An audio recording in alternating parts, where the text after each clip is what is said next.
ನೋಡಿ ಡಿನ್ನರ್ಗೆ caste iron ತವ ಮೇಲೆ ಜೋಳದ ರವಾ ದೋಸೆ ಥರ ಮಾಡೋದು ತೋರಿಸ್ಕೊಡ್ತೀನಿ. ಫಸ್ಟ್ ಈ ಥರ ಆಯಿಲಿಂಗ್ ಈ ಥರ ಸ್ಪ್ರೆಡ್ ಮಾಡ್ಕೊಳ್ಳಿ. ನೋಡಿ ಹಿಟ್ಟು ಹೀಗಿರಬೇಕು. ಸೇಮ್ ನಾವು ಮಜ್ಜಿಗೆ ಹೇಗಿರುತ್ತೋ ಆ ಕನ್ಸಿಸ್ಟೆನ್ಸಿಗೆ ಇರಬೇಕು.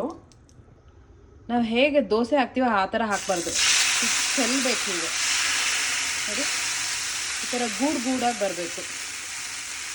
ಕ್ಯಾಸ್ಟ್ ಐರನ್ ತವ ಮೇಲೆ ಮಾಡಿದ್ರೆ ತುಂಬ ಕ್ರಿಸ್ಪಿಯಾಗಿ ಬರುತ್ತೆ ಗೊತ್ತಾ. ನೋಡಿ ಈ ಥರ ಹಾಕಬೇಕು. ಈಗ ಹೈ ಫ್ಲೇಮ್ ಮಾಡಿ ಚೆನ್ನಾಗಿ ರೋಸ್ಟಾಗಿ ಸುಡಬೇಕು. ನೋಡಿ ಇದು ರಾಗಿಲಿ ಮಾಡಿರೋದು. ಇದು ಲಾಸ್ಟ್ ಒಂದು ಎಂಚ್ ಮೇಲೆ ಹೀಗೆ ಬಿಟ್ಟಿರ್ತೀನಿ. ಕ್ರಿಸ್ಪಿಯಾಗಿ ಕಾಫಿ ಟೈಮ್ಗೆ ಚೆನ್ನಾಗಿರುತ್ತೆ ಗೊತ್ತಾ ಇದು ತಿನ್ನೋದಕ್ಕೆ. ಇದು ಜೋಳದ ಹಿಟ್ಟಲ್ಲಿ ಮಾಡಿರೋಂಥ ರವಾ ದೋಸೆ.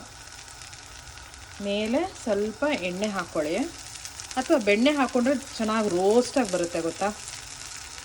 ನೋಡಿ ಸುತ್ತ ಎಷ್ಟು ಚೆನ್ನಾಗಿ ನೀಟಾಗಿ ಬಂದ್ಬಿಡುತ್ತೆ. ಹೀಗೆ ಬಂದಿರಬೇಕು.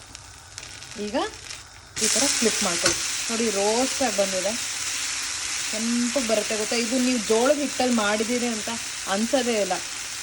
ಜೋಳದ ರೊಟ್ಟಿ ಮಾಡೋಕ್ಕೆ ಬರ್ದಿರೋರು ಈ ಥರ ತಾಳಿಪಟ್ಟು ಅಥವಾ ಈ ಥರ ರವಾ ದೋಸೆ ಮಾಡ್ಕೊತೀನಿ, ಸೂಪರಾಗಿರುತ್ತೆ.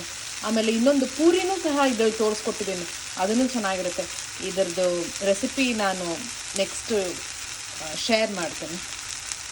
ನೋಡಿ ಈ ಥರ ಎಷ್ಟು ರೋಸ್ಟಾಗಿ ಬರುತ್ತೆ ಗೊತ್ತಾ. ಜೋಳದ ಹಿಟ್ಟಿಂದ ರವಾ ದೋಸೆ ಸೂಪರಾಗಿರುತ್ತೆ.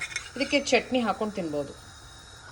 ಮತ್ತು ಸೇಮ್ ನೆಕ್ಸ್ಟು ಒಂಚೂರು ಆಯಿಲ್ ಸ್ಪ್ರೆಡ್ ಮಾಡಬೇಕು. ಒಂದೇ ಡ್ರಾಪು ಹೀಗೆ ಸ್ಪ್ರೆಡ್ ಮಾಡ್ಕೋಬೇಕು. ಆದರೆ ಈ ಕ್ಯಾಸ್ಟ್ ಐರನ್ ತವ ಹೀಟು ಜಾಸ್ತಿ ಇರುತ್ತೆ.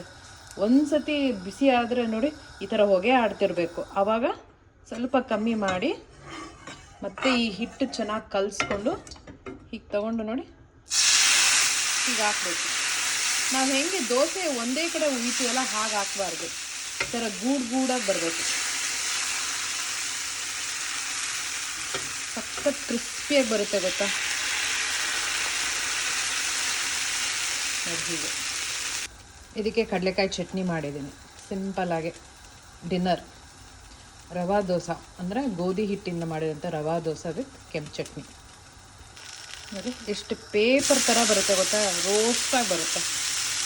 ಇದು ಗೋಧಿ ಹಿಟ್ಟಿಂದ ಜೋಳದ ಹಿಟ್ಟಿಂದ ಮಾಡಿರೋದಂತ ಅನ್ಸೋದೇ ಇಲ್ಲ, ಅಷ್ಟು ಟೇಸ್ಟಿಯಾಗಿರುತ್ತೆ ಇದು. ನಮ್ಮದು ನೈಟ್ ಡಿನ್ನರ್ ನೋಡಿ ಎಷ್ಟು ಕ್ರಿಸ್ಪಿಯಾಗಿದೆ.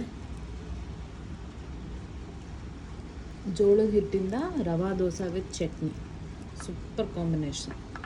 ಕ್ರಿಸ್ಪಿಯಾಗಿರುತ್ತೆ ಗೊತ್ತಾ, ಎಷ್ಟು ತೆಳುವಾಗಿದೆ ನೋಡಿ. ಗರಿಗರಿಯಾಗಿ ಬರುತ್ತೆ. ನೀವು ಕ್ಯಾಸ್ಟ್ ಐರನ್ ತವ ಮೇಲೆ ಮಾಡಿದ್ರೆ ಗರಿಗರಿಯಾಗಿ ಬರುತ್ತೆ. ನಾನ್ ಸ್ಟಿಕ್ಕಲ್ಲೂ ಬರುತ್ತೆ, ಬಟ್ ಇದು ಈ ತವ ಮೇಲೆ ಮಾಡಿದ್ರೆ ರುಚಿನೂ ಚೆನ್ನಾಗಿರುತ್ತೆ, ಕ್ರಿಸ್ಪಿಯಾಗಿ ಬರುತ್ತೆ ಗೊತ್ತಾ. ಈ ರೆಸಿಪಿ ಬೇಗ ಶೇರ್ ಮಾಡ್ತೀನಿ ನಿಮ್ಮ ಜೊತೆ.